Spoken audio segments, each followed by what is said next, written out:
Well, hello, good evening, and welcome to episode 99 of Humanity versus Insanity, the Crane Report. Humanity versus Insanity is almost 4 years old. Today is Thursday, 5th of October, 2017.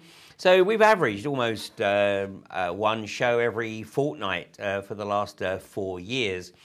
And it's been an absolute pleasure to bring you subjects that you're not normally going to find discussed on the mainstream media. And of course, Humanity versus Insanity is an opportunity for me to discuss issues other than fracking, which has obviously been very much a focus over the last few years, and more of that at 9 o'clock this evening on Fracking Nightmare. Of course, in addition, we have the Alternative View events, and we have a special interim event this coming Sunday, and that is AV 8.1, Agenda 2040, the rush to transhumanism. Now, there are still a few tickets left, and we will hold back a few tickets for people who wish to simply come along and pay on the door. But here's the agenda for the day. 4 speakers, Dr. Graham Downing, Patrick Henningsen, Brian Gerrish, and myself. And the title of the respective talks. Dr. Graham Downing's title is Transhumanism and the Rise of Interdimensional Artificial Intelligence. And having had a brief insight into that presentation, I can tell you that will rock your worldview, even for the most creative visionary. Patrick Henningsen, his talk title is The D-Generation, Slaves on a Digital Plantation. And I think we can all relate to where that's going. Thought Leadership and the 10 Commandments is the title of Brian Gerrish's talk. But if you think that the 10 Commandments are those associated with Moses, you might be mistaken. Brian has a new set of 10 Commandments, and he'll share who's authored these at during his talk on Sunday. And then my presentation is called Is Humanity as We Know It on the Brink of Extinction? And if you want to get tickets, they're available either from my website, which is ianrcrane.com, or the Alternative View website, alternativeview.co.uk, or the ticket hotline, which is 0207 558 8869. Now, if you're not able to get down to London, the event in London, by the way, starts at 11 o'clock. Doors will open at 10:30, and it will run until 6 o'clock. And one of the reasons that I hold events in London on a Sunday is there's no congestion charge, and street parking is free, if you can find it. But so get there early and grab the spaces. Now, if you can't get down to London, I shall be giving an extended version of my London presentation at New Horizons in St Anne's.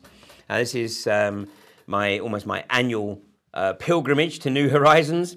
I've been speaking at New Horizons since 2005. I think this is probably about the 15th or 16th presentation I've given at New Horizons. I always look forward to going there. So if you're in the northwest of England or Lancashire, then come along to the community centre on St Albans Road, St Anne's on Sea in Lancashire on Monday. It's Monday evening, Monday the 9th of October, 7:30 for 8 o'clock. So that's events coming up.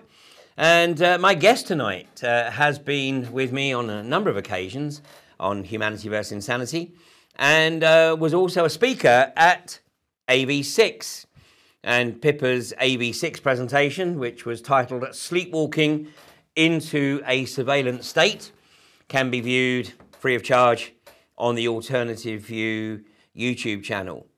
Now, it's been a while since Pippa has been a guest on Humanity versus Insanity, so it's with great pleasure.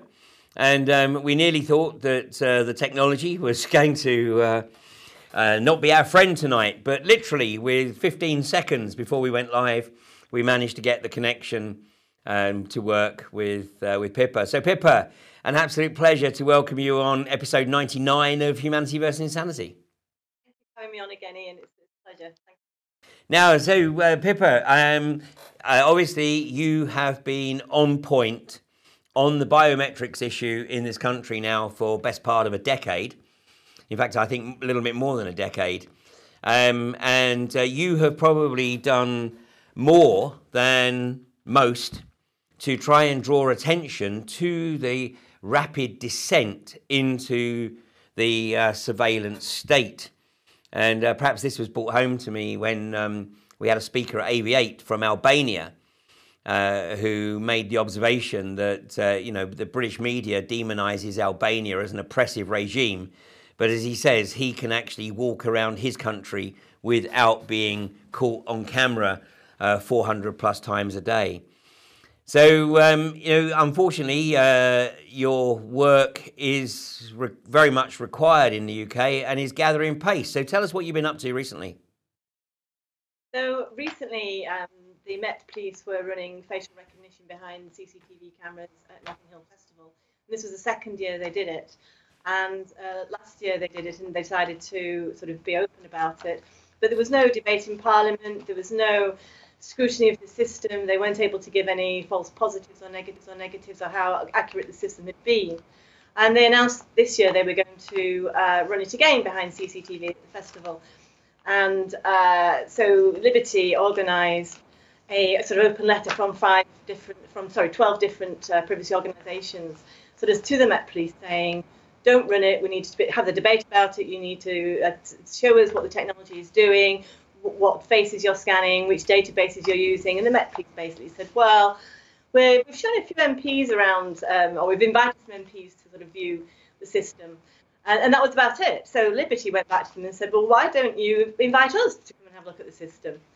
And so the police ummed and ahed a bit. And this was sort of Friday, Saturday before the carnival was running, Sunday and Monday. And so on Friday, they got back in touch with Liberty and said, well, yes, you can come and have a look around, but you've got to sign a non-disclosure agreement. So Pippa, this is having a look around what? So it was the Liberty were basically invited to Notting Hill Carnival to have a look at the facial recognition sort of in live operation behind the scenes, which was an opportunity too good to sort of miss, really. But as I say, the police wanted Liberty or anybody that went down to sign a non-disclosure agreement, which basically means you can come and see it, but then you can't go and say anything about it or discuss it with anybody. So this is going to be a very short programme then, is it? Yeah, this is it. So Liberty rightly sort of said, no, we're not signing any non-disclosure agreements. And the Met Police ummed and ahed on the Saturday night before sort of the bank holiday Monday when we were invited down, they sort of said, okay, well, you can come and you don't have to sign an NDA, non-disclosure agreement. So the first person Liberty rang was me, because I think nobody really in the privacy sector knows, A, what they're looking at, and B, sort of has as much experience in dealing with biometrics, which I've sort of had since 2005 when my children were nearly fingerprinted in school.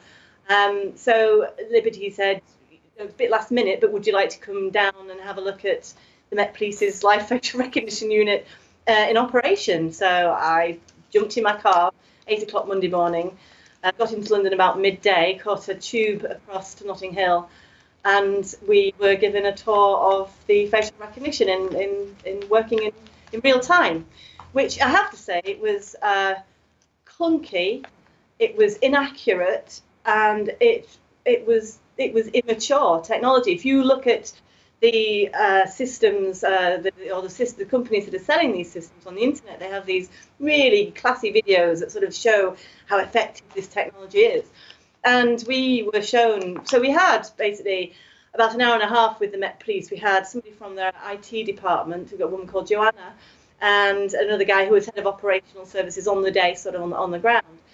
And they sort of talked to us for about an hour or so. We asked questions about the system, and then they took us to go and see the system live. So basically, there was only one set of cameras that was one of the entrances to is it Portobello Road, where the carnival is, and it was a police van that was shielded by 6-foot high metal fencing, and all you could see as you walked up to it was sort of a small camera.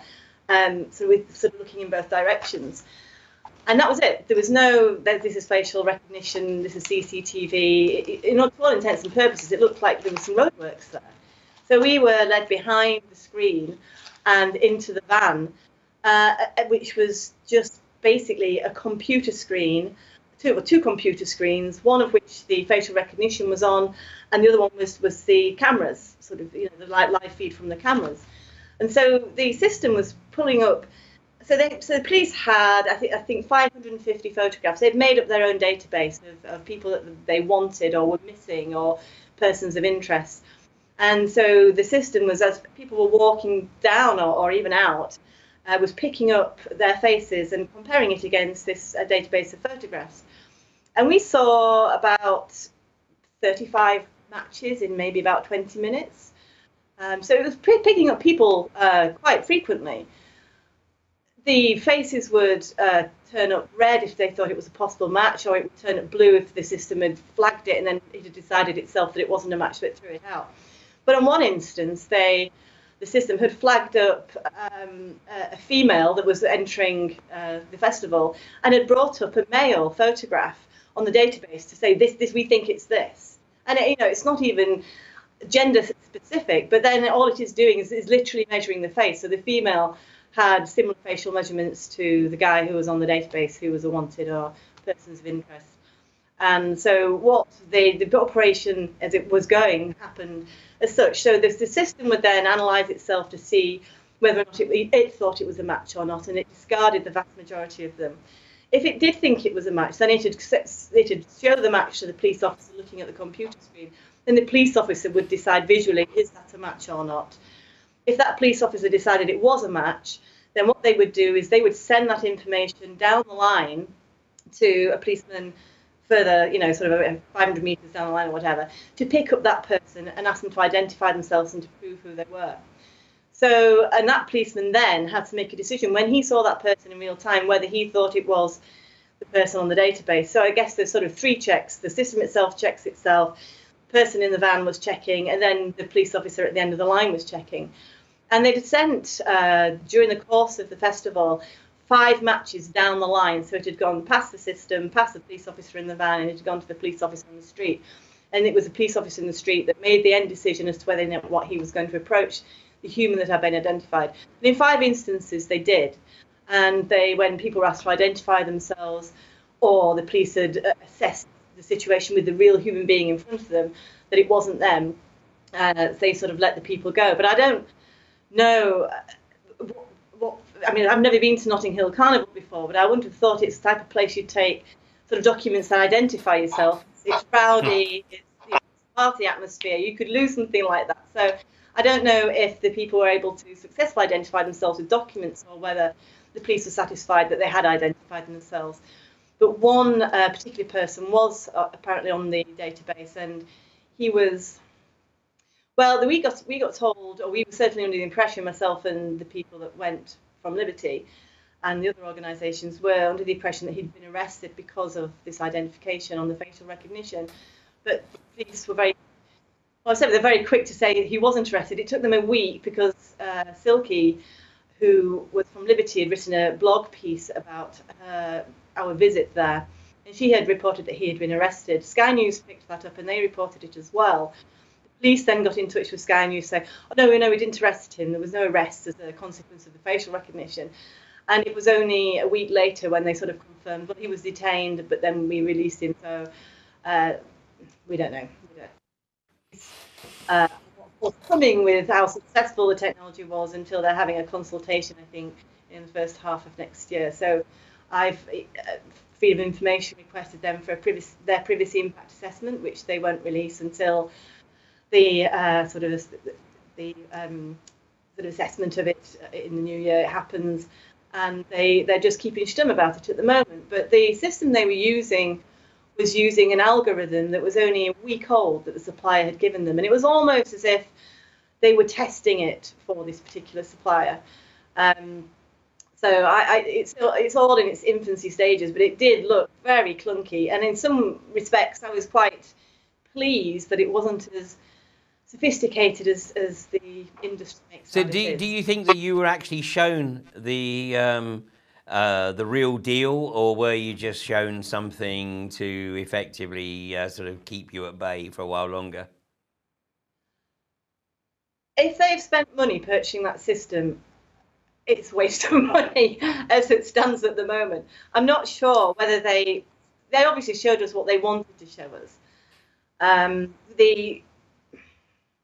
There was the lack of security checks that were given to us was quite jaw-dropping, and we were told to meet the police outside a Starbucks near the entrance of the festival, and there was four of us. There was myself, somebody from Liberty, somebody from Big Brother Watch, and somebody from Stopwatch, which is an organisation that sort of looks at police stop and search.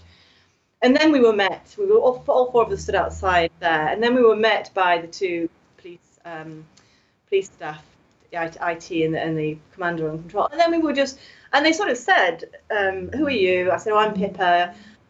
She said, "Which organisation do you represent?" I just said, "I don't. I'm just a researcher in biometrics," and that was it. And they were quite happy to take me around that facial recognition suite without any sort of identification check or security or frisking or anything like that.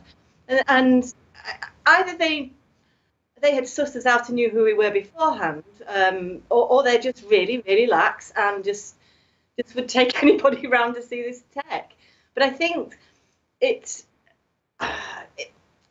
I don't know. What I saw wasn't great. It didn't look very sophisticated. But then maybe it was. It didn't sort of thought had gone through my mind that maybe they just wanted to think it wasn't that sophisticated, so it takes the pressure off them. Yeah, really. Better system.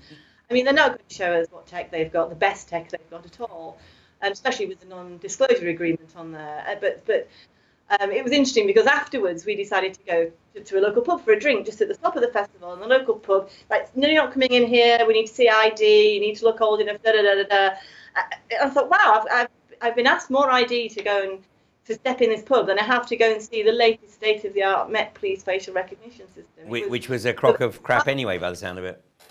Yeah, it was very inaccurate. And I mean, they kept sort of saying, "Oh, it's not facial recognition. It's a facial comparison database that, we're using as a comparison. So it's not really biometric." Well, yes, it is biometric. Yeah, semantics. Yeah, that's right. It is. And the Home Office are not treating facial images as biometrics, or they're not as much of a biometric as a fingerprint or a DNA. That's what they've sort of said. So they're not going to extend, because we have a biometrics commissioner that's actually very good. And he is on it like a hawk, sort of making sure the police don't retain DNA and fingerprints longer than they should. And he's desperate, and so are different sort of ethics committees in the Home Office that are independent, desperate for facial images to come under his remit. And the Home Office keeps saying, no, it's really not. It's, you leave your face all over the place. Well, we leave fingerprints and DNA all over the place. But the thing with the facial photograph is, unlike fingerprints and DNA, the fingerprints and DNA that you leave can only say you were here. It can't say when or who you were with. But a facial image can say, yes, you were here at this time, on this day, with this person. And well, look, your emotion is showing that you might be X, Y, and Z. So it's a biometric identifier. Photographs, facial images, are more sort of intrusive and give more detail about you than a fingerprint or a DNA sample. So if they're correct. If they're correct, that's right. Because obviously, if at the moment, it was identifying a male when it was actually a female. I mean that potentially. God forbid, but if the police wanted to fit you up, then it seems that they now have a technology that either does it or inadvertently does it by identifying you in a place where you might not have actually been. Absolutely. And it's also, the technology is less accurate with Afro-Caribbean and darker skinned people, and that's been carried out by NIST, which is the National Institute for the Standards of Technology in America, and the facial recognition systems they've tested are not as accurate with certain types of ethnicities. So they are more of a disadvantage than sort of lighter skinned people when it comes to facial recognition, and it's because the system is recognizing sort of measurements between sort of various points on your face. And if the light isn't as good on a darker skinned face than it is on a lighter skinned face, then there's error in the judgment of how the system can recognize you. So it is sort of ethnically biased against certain types of races. So now you gave me a couple of slides here, and this one seems to be sort of the police actually giving or making an announcement that they were going to use this. So where did this actually appear?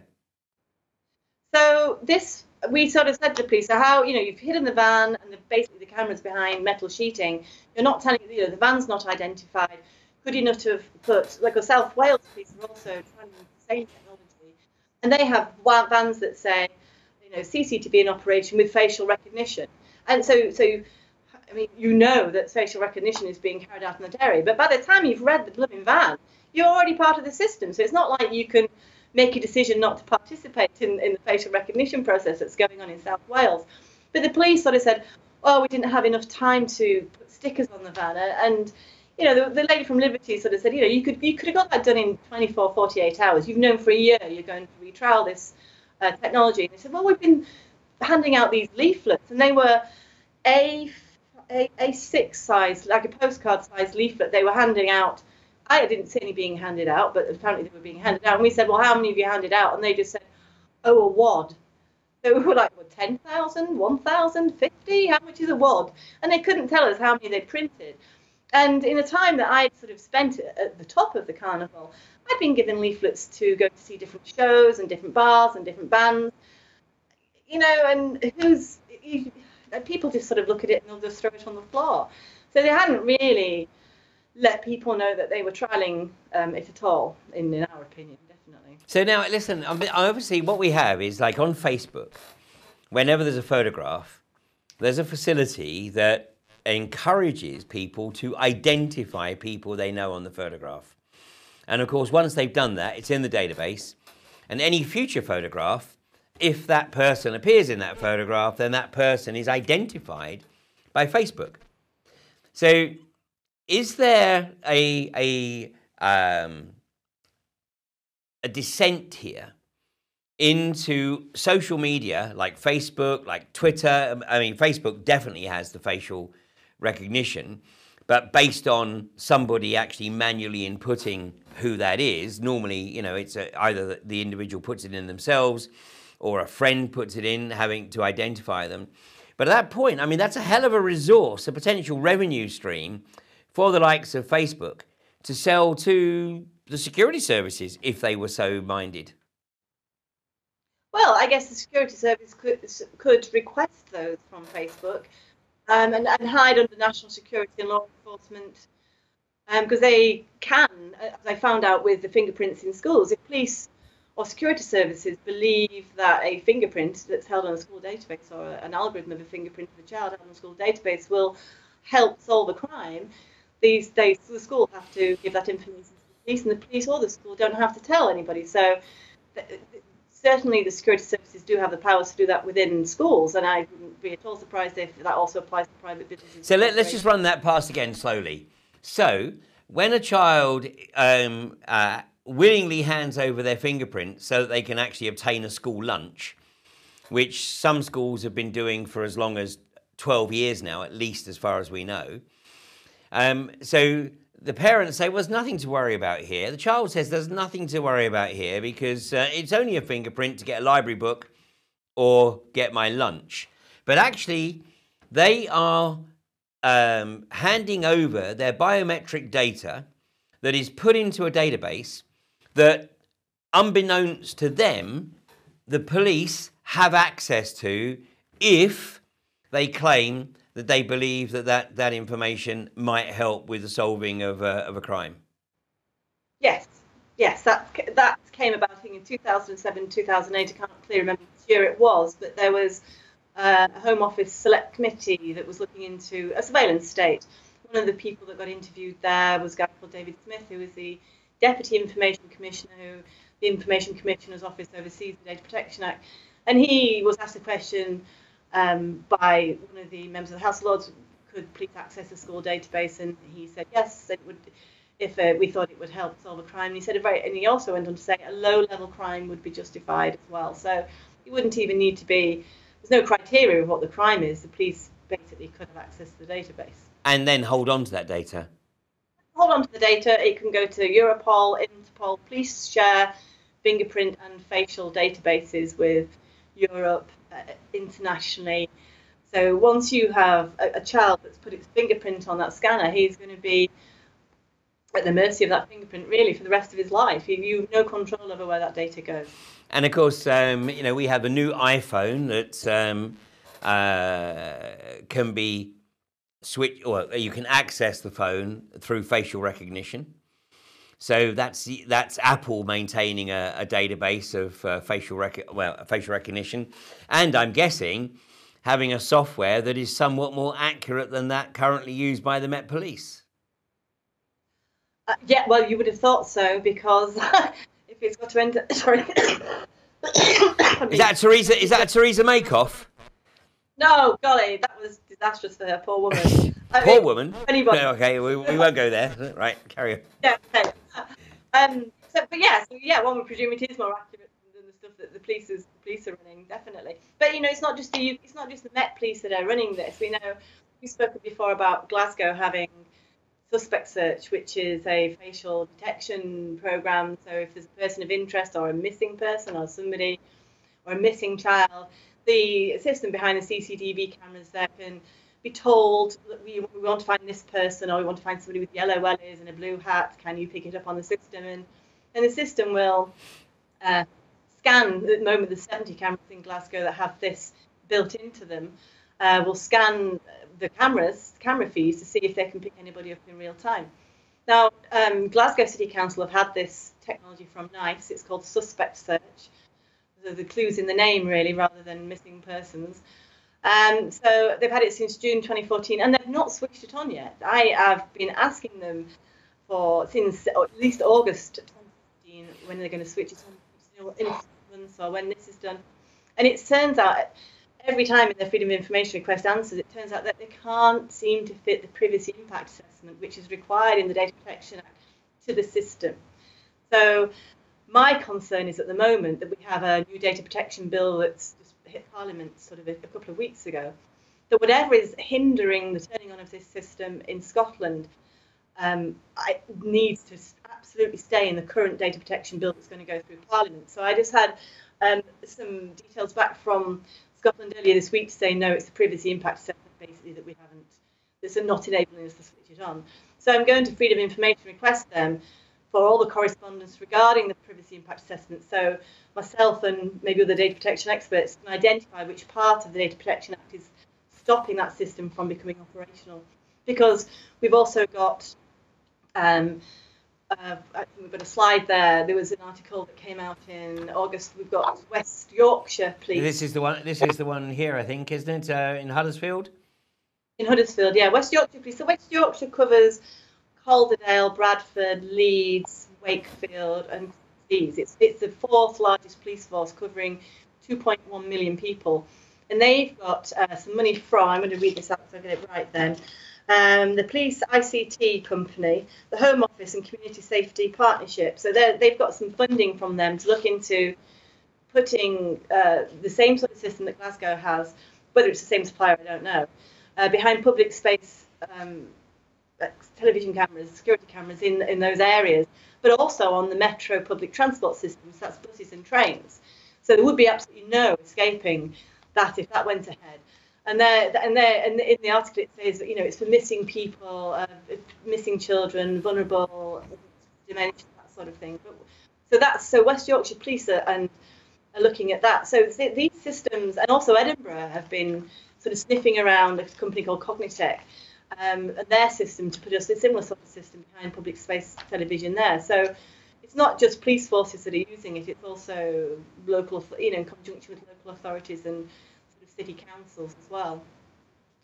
So, so it was interesting because Pippa, could you just move your camera down a tad? It's giving the impression that you're slipping into a hole. Is that just a bit the other way, just slightly? There we go. That'll do. Yeah, that's fine. Now at least we got your full face, yeah. All right, okay. Do you want to put it down a bit more there? That's it. That's perfect. Perfect. Great. So and then we have this. I think this is from Australia, isn't it? And Access to the millions of licensed pictures would allow surveillance cameras armed with facial recognition technology to scan crowds looking for a match with suspected terrorists and criminals. Government sources have told 9 News that the information on driver's licenses is the motherlode it needs to build a powerful law enforcement tool. Yes, this is the Prime Minister of Australia was speaking, I think, are we on Thursday today? It is Thursday. I think it was today. He was speaking at a terrorism summit, and he was going to suggest that the surveillance cameras, public space surveillance cameras, will be used in conjunction with the driving license database to provide facial recognition. There are some states in Australia that are already using facial recognition. I think Queensland is one off the top of my head. I don't know, but there are some states that are using, or say they're using facial recognition behind their public space cameras. But I don't know too much in detail about that. But it did occur to me that once you start sort of amalgamating passport photographs, which are biometric, and so are driving license photographs, that could easily happen in this country. And the Australian Data Protection Act is very similar to ours because it's a colony of ours, and so is the Irish one as well. So I sort of had a look at what was happening in Australia, and there didn't seem to be anybody particularly, or any group or privacy group particularly sort of making waves about this. We've had an article in the Financial Times in different Australian newspapers sort of saying you really shouldn't be looking at this without, so much debate and public interaction and whether or not it's needed in society. And this is what we're trying to do here in the UK, with different systems being looked at and potentially just on the verge of being rolled out in Glasgow, and the Met Police using them. And there are some good MPs and people in the House of Lords that are asking the Home Office these questions. And that we've been waiting for a biometric strategy from the Home Office since 2013. And, there's some good people that keep asking the Home Office, when is it going to come out? When is it going to come out? And I think the latest one, I think I gave you a slide, was Ed Davey, one of the Lib Democrat MPs, asked a question, I think it was early September, maybe 11th of September. And the Home Office reply was, it'll be out in due course. Oh, yeah, this is the slide. This is the Ed Davey from the police biometrics to our Secretary of State for the Home Department, when the biometric strategy due to be published in 2013 will be released. And the response was, it will be published in due course. So that came from the Minister for Immigration. Yeah, it's the government and the Home Office are not wanting this conversation. In the meantime, and I've seen this with biometrics in schools, the technology was rolled out. There was no discussion about it. There was no interaction with parents. The children were just simply told to put their fingerprints on a scanner, like my 6- and 7-year-old were, sort of, way back in 2005. And then the legislation comes later. It took until 2012, 2013 to get the legislation into this country to at least ask for consent. And I can see the same operation being rolled out on us now. It's our turn. The kids have been desensitized. They use fingerprints for canteen systems, library, registration, access, door access. And we as adults haven't sort of experienced that. But now I'm seeing the same sort of operation. We'll put the technology in. We won't have a discussion about it. We'll wait until it's all operational, and then we'll sort of ask the questions and have the discussion when it's too late to sort of debate even whether or not we should be switching these systems on. Now, something strikes me here. It's a bit, this is a real dichotomy, because here we're talking about, the biometrics, we're talking about surveillance, we're talking about this in the UK, in Australia. We know that cities in the US are rolling this out, and in Canada. Yet this is what people are told is the free world. Yet it seems that the free world is basically, you're only allowed to be free provided you accept to be effectively monitored 24/7. This is right. This is sort of, it's ubiquitous, this. We don't have any interaction with it. With a fingerprint scanner or an iris scanner or an infrared palm scanner, you can make the decision as an individual to interact with the technology. With this, you don't have a choice. And we're all desensitized to CCTV cameras. We've been, as a country, the most surveilled nation on the planet. But it's interesting, one of my friends who's involved with an organisation called No CCTV, he sort of said, if you notice the cameras are coming down, and this was about 2 or 3 years ago, and I think we were in Birmingham station at the time, and he said, those cameras used to be really high. He said, but it's no good looking at the top of somebody's head if you want to facially recognise them. He said, you have to get them down. So if anybody can have a look now, cameras are way much further down than they used to be. And the West Midlands Police, there was an article during August where the article was essentially about catching a thief, but right at the bottom, in a little paragraph, it said, and he was detected using facial recognition technology. And I thought, oh, I didn't know West Midlands Police had that. So I sent them a freedom of information request and said, have you got the technology? Which databases are you using? You can see all my freedom of information requests on What Do They Know. So West Midlands Police took the full 20 days and a bit more to get back to me. And they said, well, we don't actually own the technology. We're buying in services from 3 different companies, which are, we've got Forensic Video Services, Key Forensic Services, and the Laboratory of the Government Chemist. So they're using those 3 services for facial recognition.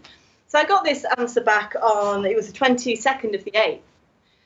And on the very same day, I got another piece of correspondence from them and that said, please disregard the last freedom of information request because it had inaccuracies in it. This is the new freedom of information request answer.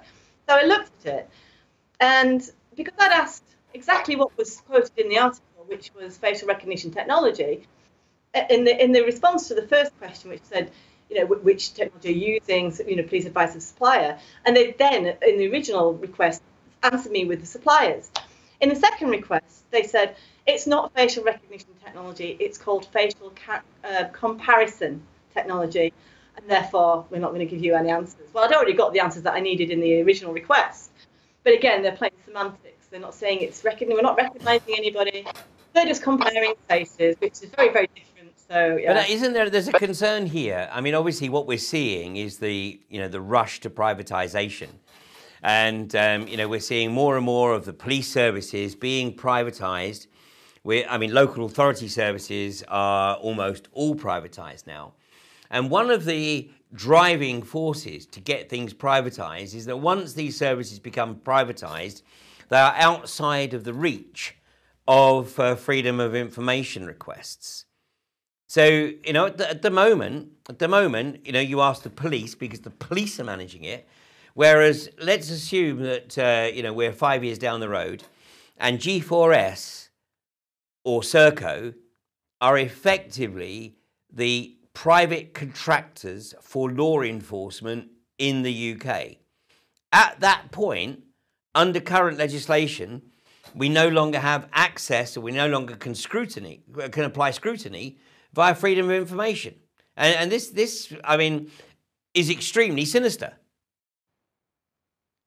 I absolutely agree with you. There was a situation in Glasgow where the IT department had been made into an LLP, which is a limited liability partnership, and I had freedom of information requests them about their involvement with knives and suspect search, and they have a crime scenario, seeing that they're wanting to run behind the CCTV cameras in Glasgow as well, and they simply said, we're a limited liability partnership. But they used to be the council's IT department, and now they're not. So yeah, they've gone underground now, and they're not touchable with freedom of information. So this is something that we obviously, and I know you're on point here, and the great tragedy is that the number of people, number of private citizens, and even the libertarian organisations that are really staying on top of this are very, very few. I mean, you have been, you are the epitome of the lone activist on this issue. And if it wasn't for your tenacity over the last decade, we'd be a lot further down this intrusive road of surveillance and biometrics being in a corporatist state database. So, you've kicked the can down the road on a lot of things and slowed it down. But, if you take your focus off this issue, then there's no question, is there, that the whole thing is going to be accelerated at a phenomenal rate of knots? Well, I absolutely agree, and there isn't anybody really in the privacy groups sort of based in London, like Privacy International, Liberty, Big Brother Watch, that have not want to say the experience because I don't want to big myself up particularly, but that sort of have sort of the background and know the history of it. And I can see what's happening in schools is happening with us now. And it was, I'll tell you this. I mean, I applied for a position at not at the Home Office, but there is it's called the National DNA Ethics Group, or there used to be a National DNA Ethics Group that was looking at the government's use of DNA and, you know, how long they were holding it for. And they're actually, I've read the minutes of the meeting. They seem like an okay bunch of people, really asking the right sort of questions. And anyway, Amber Rudd had announced on the last of one of the few days of the parliamentary session in summer, that they were going to disband the National DNA Ethics Group and create a new biometrics and forensics ethics group. And I picked this up because I have alerts that come in with different words, and I'd picked up she'd done this speech, so I went and had a look at the government website, and there it was. They were advertising for 9 panel members of this new biometrics and forensics ethics group, which were exactly the same number of panel members that had just been basically sacked from the DNA ethics group. And there was a 4-week window, and the position wasn't advertised at all. And what I suspect is that possibly the 9 ex-members of the DNA ethics group are just going to slide across onto the biometric and forensics ethics group. So they were going to widen it up for fingerprints, facial recognition, voice recognition, that sort of thing. So I thought, you know, I'm going to apply for that. So I read the requirements, and I ticked an awful lot of the boxes, and I thought to myself, I don't think there could be any one person in the UK really that had the end user and sort of personal experience listening to parents and children and having looked at the biometric industry for over a decade now, that could possibly bring that sort of side to it. And you could have the professors or professors in the technical side of things, but certainly as an end user and having experience of a community and generation really that have grown up with it. And anyway, I got knocked back. Well, funnily enough, there was no possibility, absolutely no possibility of you ever getting anywhere close to that committee. I mean, they certainly don't want anybody who knows what they're talking about or knows what they're looking at. They want people who are simply going to rubber stamp whatever proposition is put forward to them by the government. I mean, the thing is, it was an unpaid job. It was for 10 to 15 days a year. What could you possibly do in 10 to 15 days? Rubber stamp a government policy. But I just thought I'll make that happen. I'm going to watch them like a hawk. I mean, it's just a tick box committee. Exactly, like yes. All the committees. But Pippa, unfortunately, we're rapidly running out of time. So where can people follow what you're doing? Because let me reiterate, Pippa King is absolutely on point on this issue. And if you want to know what is occurring in the field of biometrics and how the government and its agencies are trawling this data, then you need to be following what Pippa is doing. So Pippa, where can people get this information? Well, I'm quite active on Twitter, which is @Pippa_King, or you can search for biometrics in schools. I have a biometrics in schools website, which tends to be more biometrics in schools based, but I also have another website called stateofsurveillance.blogspot.com, and there's where I sort of tend to write, even though I haven't done for a while. But just to let you know, I sent all the police forces freedom of information requests asking them for whether they were using facial comparison detection recognition systems. That's due back at the end of October, so I should have the results of that for Christmas. So we'll have a nationwide view of actually where we're up to. With okay. All right, Pippa, an absolute pleasure to talk with you. And I know we could run another 2 or 3 shows at least on this subject. But Pippa King, absolutely amazing work, over a decade plus, tenacity epitomised.